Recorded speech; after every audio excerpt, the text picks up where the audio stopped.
bringing you the latest news from Coronado Athletics. This is the Mustang Fan Zone podcast from 100.7 The Score. Good Monday evening. Welcome to a new week and a new week of the High School Fan Zone on 100.7 The Score. I am Randy Rosetta. We're going to jump into the Mustang Fan Zone to start things off like we always do. I'm joined by first-year Coronado coach Andrew Roy to my left. If you're watching on TV, if you're not, just imagine that he's there, because he is there. And he's got one of those cool 34th Street pullover sweatshirt things on. That was a DJ Mann concoction. I remember him telling me about that. Now, this one's a little bit different. You've got players' names inscribed in the letters in that one. So that's the one he showed me, and the one that my wife, who teaches in the Coronado feeder pattern, has, is the one with all the school streets, names and the street names. Yeah, streets, yeah. Yep, that's DJ knew his. When it came to cool marketing stuff, DJ had it down. He did. This is the last one he made before he left. It's got it says legends, and it has all the great players and coaches that have come through Coronado, and you got some names on there, man. Oh yeah. I think I may have told you this before. When I got to Lubbock in '97, I was covering high school football. That's when Butch Henderson had a really good run going, because we used to do the AJ All-City team, and for I think 4 consecutive years, it was Coronado guys. It was Kevin Curtis, I think it was Trey Smitherman. It was either Trey or George Smitherman, Mike Smith, and Landon Johnson. I may have the order mixed up, but 3 of those guys played in the NFL. Yeah, 2 of them have coached at Tech, and Mike is coaching in the NFL. I don't know what happened to the Smithermans. There were a couple of them. I think one of them wound up at Missouri Southern, maybe both of them. Yeah. And then you follow up that with Ryan Aycock and some of those guys. And I'm leaving some guys out, and I feel bad that I'm leaving out. But they had a run of talent there that they had it again when Seth was here. But there's that you could probably make 2 or 3 of those shirts. Yeah, it's a special group, man. It'll probably keep expanding. We're gonna have to make the 3-4 a little bit bigger next year. There you go. Well, and we're not going to talk too much about next year, but you guys are this week gives you guys a chance to kind of have a segue into next season. You're not going to make the playoffs. We'll just throw that out there. Yeah. Lost 2 weeks ago to Amarillo High. Am I right? Yeah. My head's. It's been a while. It's been a while. Yes, it has. We talked to Candy Stevens again, who. Good luck to the Lady Mustangs tomorrow night. Go to your hometown to play Abilene Wiley in a by-district playoff match. Just talked to a couple of their girls before I came over. So I talked to them last week, gave you the week off.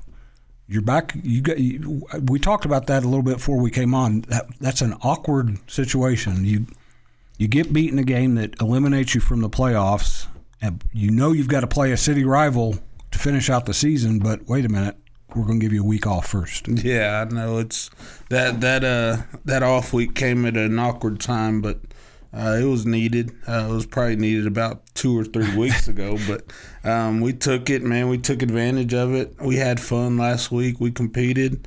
We practiced full. Got after it, man, and I think we're ready to go this week. We got after it this morning in the rain, so there you go. We're ready to go.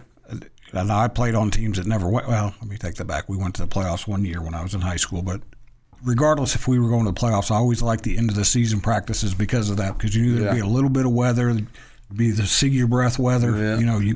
Yeah. You're sad that it's coming to an end, but you're like, hey, this is kind of cool to be out here. Yeah, absolutely, man. I'm just taking in every day with these seniors, watching them this morning. It's kind of bittersweet, but watching them out there running around in the rain, it was fun, man. So we're giving it everything we got, and we're ready to go. Because although this is your first year, you're the head coach, this group would have been freshmen when you got to the high school, correct? They were freshmen when I first got to Coronado. So even though you're a special group, they're like your first babies. Yeah, I call them Roy's boys. They're the Roy's boys. There you go. So. And you did tell me, or you mentioned at the coaches' luncheon last week, they got to do something kind of fun last week. Was it them that coached the girls in the Powder Puff game? We had the Powder Puff game on our week off, and they got to coach up, and just seeing those guys out there coaching and competing.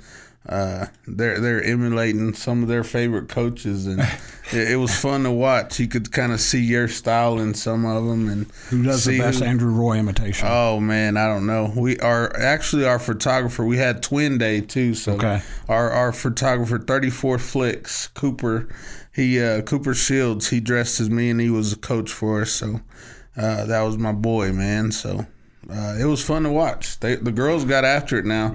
I always think it's fun for the boys to slip into those coaching shoes because they can get some of those girls are usually easier to coach. You're a girl dad, so I can say this. Yeah. Girls tend to be a little bit easier to coach, a little bit more. They absorb and accept and want to learn. But I bet in those powder puff games, I bet they go right back at their coaches. They do, man, and that's what I had a dad text me after the game and say, "Hey, this coaching stuff isn't as easy as they think it is." There you go. Those boys, they came down to the wire and they couldn't get a playoff, so it was fun to watch. So you've been out of high school how long? Oh man, now you're 20-something years. You're still young, almost 30. So to this day, would you do an imitation of your coach if he was around? Oh man. Probably, I think so. I would be. Yeah. I'd feel comfortable now because my coach is old and in his 70s. So he couldn't kick my butt. So I played for a big old Greek dude, Angelo Kokolas. Okay. And two things I remember about Angelo. When he greeted you, he'd slap you on the back, and your lungs would come loose because he was such a big, powerful dude. And he wore those bike coaching shorts year round in Kansas. Yeah. He was from Connecticut, so Kansas weather was nothing to him.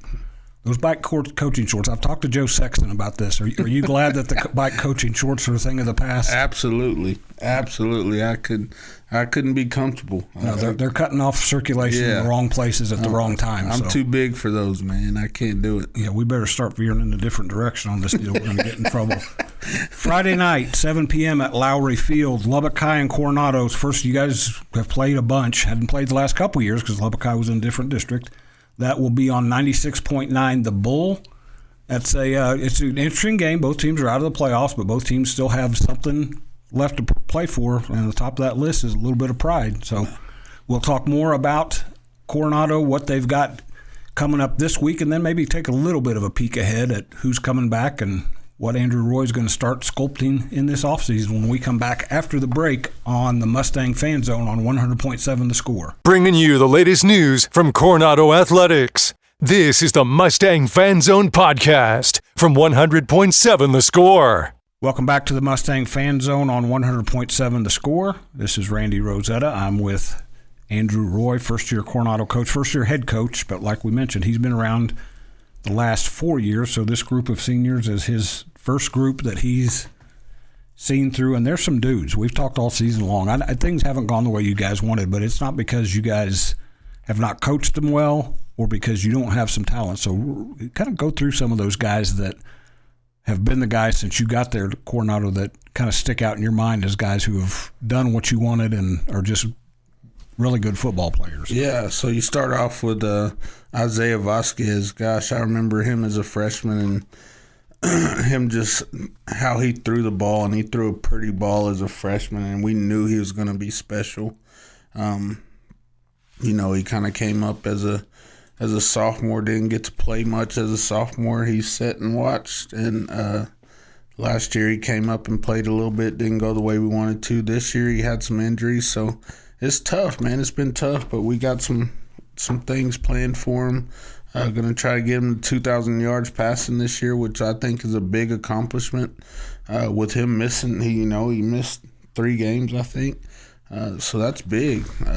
And then you got Zakavian Washington, which as a freshman, him and Alan Gant together, both of those guys playing running back because Finch was on varsity, so those 2 guys were on freshman team. So you think about those 3 guys, Demarion Finch, Alan Gant, and Zakavian Washington. Gosh, what an incredible trio right there.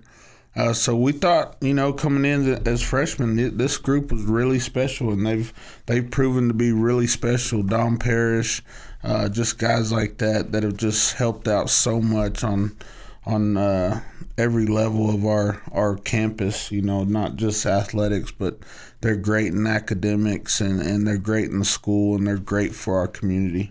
And most of those guys have another sport or two coming up. Yeah, absolutely.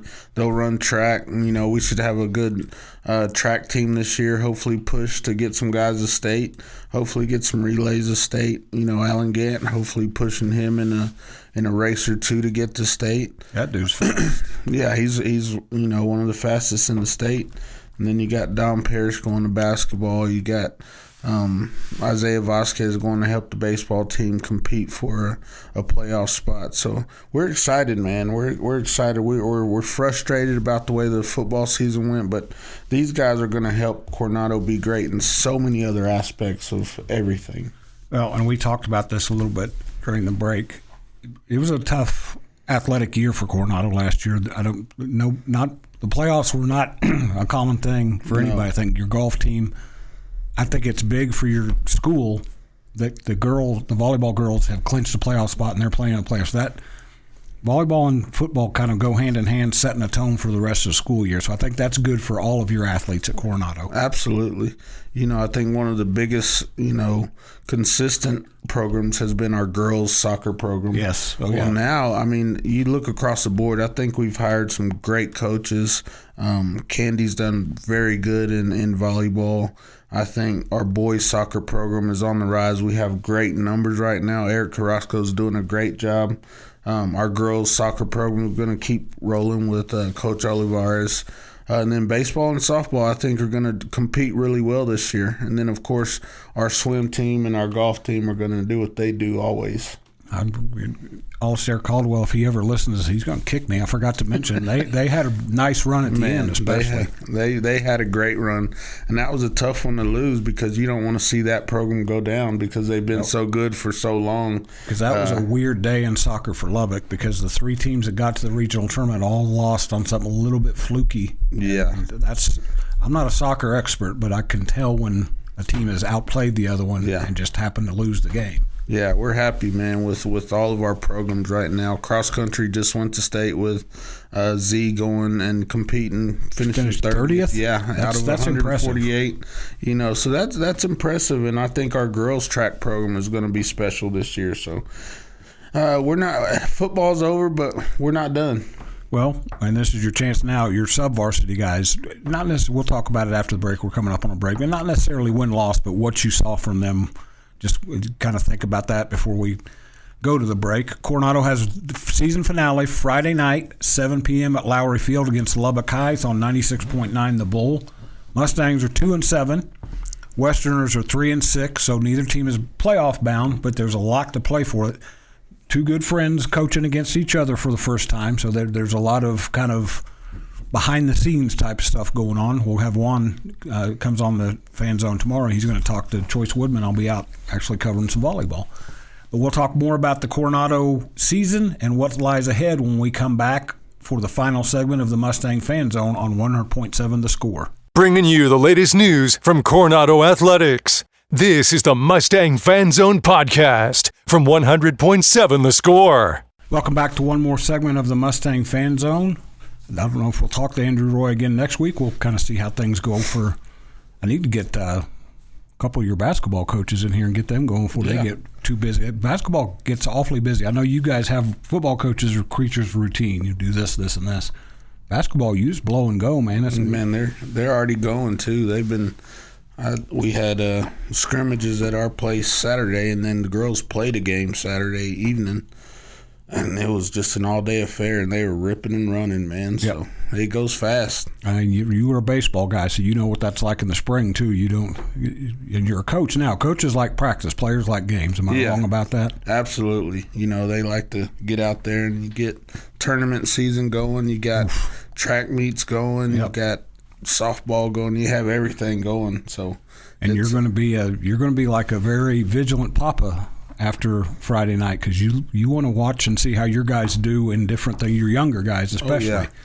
And I mentioned the sub-varsity, and I'm not talking about wins or losses, but what did you like from what you saw from some of your sub-varsity and middle school programs this season that kind of encourages you? Man, it was real positive. Our JV competed in every game they were in. Like you said, the win-loss may not be there, but we saw some guys that have some potential to help us next year, and that's what you want to see. They're fighting everything that they do. They're missing some key players because obviously our varsity is carrying, a majority of the players that can help those guys. But our freshman team reminds me of our senior group this year. Like, they have some special guys out there. And two of them were playing varsity the whole year, so they're missing two of their key guys. But there's some talent on that freshman team. Irons competed well in every game. McKenzie, 8th grade, they are flying around on defense, and they were 2 points away from, possibly playing for the county championship. They lost to Friendship in that last game by 1 point, and Friendship scored late. I think they were up on them by like 9 points with 3 minutes left to go. So that McKenzie group is special, man. The future's bright, man. So I'm excited to see what we have in store. I know a big thing in football, especially in some other sports, you can, if you're talented enough, the numbers don't have to be huge. Football, you need numbers out there. How are your numbers kind of shaping up as those young guys grow on the vine a little bit? Good. We have a great number in our freshman group. We have about 96 right now.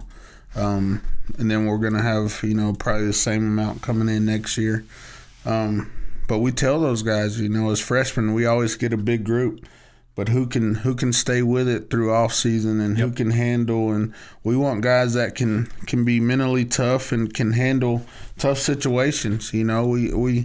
We want 96 as a freshman. We want 96 coming out when you're seniors, and that's always tough. You don't ever get it, but we want to get as close to that as we can.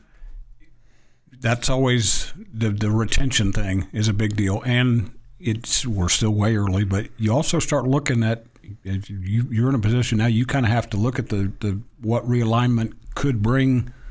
You always, it's kind of like with the election stuff going on now.